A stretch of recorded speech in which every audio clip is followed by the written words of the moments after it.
আপনারা যারা entry level budget smartphone use করেন অথবা যারা potential entry level smartphone user হতে যাচ্ছে তাদের জন্য একটা গুড নিউজ আছে। কোয়ালকম তাদের এই এন্ট্রি লেভেল বাজেটের জন্য দুটো নতুন প্রসেসর রিলিজ করেছে গত 11ই ডিসেম্বর। এবং প্রসেসরের নামগুলো হচ্ছে স্ন্যাপড্রাগন 6s 4G Gen 2 এবং স্ন্যাপড্রাগন 4 Gen 4। বুঝতে পারছি নামগুলো আপনাদের কাছে কনফিউজিং লাগতেছে। স্ন্যাপড্রাগন 6s 4G Gen 2 এতে ক্রায়োসিপি ইউজ করা হয়েছে আপ টু 2.9 গিগাহার্টজ, বিল্ড হয়েছে 6 ন্যানোমিটার নোডে। মেমোরি সাপোর্ট আছে আপ টু LPDDR4X এবং UFS 2.2। আর আছে 12 বিট স্পেকট্রা আইএসপি, এখানে 108 মেগাপিক্সেল পর্যন্ত ক্যামেরা সাপোর্ট আছে, 1080p 60 fps ভিডিও রেকর্ড। এছাড়া এনপিও আছে হেক্সাগন এনপিও এবং কুইক চার্জ 3 সাপোর্টেড।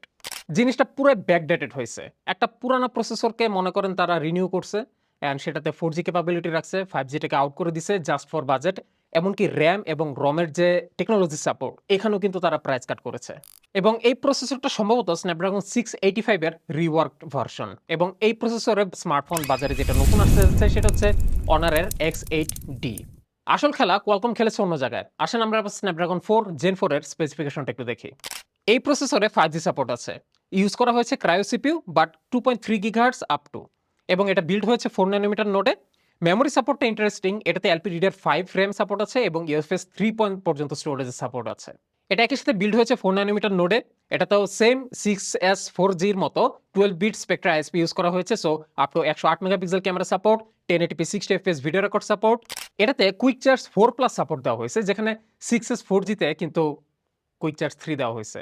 এটা কিন্তু একটা বিশাল বড় তফাৎ। এই প্রসেসরটাকে মূলত অ্যাফোর্ডেবল 5G ভেরিয়েন্টের স্মার্টফোনগুলোর জন্য তৈরি করা হয়েছে, যেটা clearly not for our country.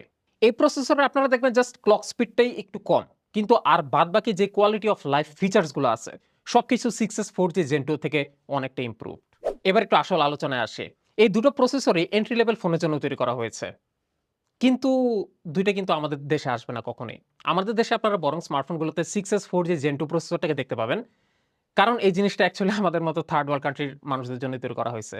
যেখানে আমরা বাদে বাকি সবার জন্য স্ন্যাপড্রাগন 4 Gen 4 তৈরি করা হয়েছে। আপনি পৃথিবীর অন্য যেকোনো দেশে যান, সেখানে যা দেখবেন এন্ট্রি লেভেল স্মার্টফোনে কিন্তু 5G ভেরিয়েন্ট স্মার্টফোন পাওয়া যাচ্ছে। যেখানে এখনো আমাদের দেশে এন্ট্রি লেভেল এমনকি মিড রেঞ্জের স্টার্টিং যে পয়েন্টটা এখানেও আমরা 4G পাই, নট 5G।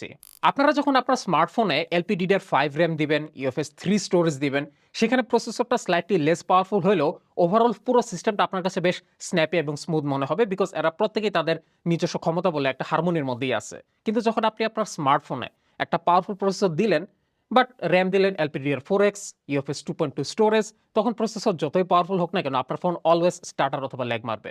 আমাদের জন্য আফসোস।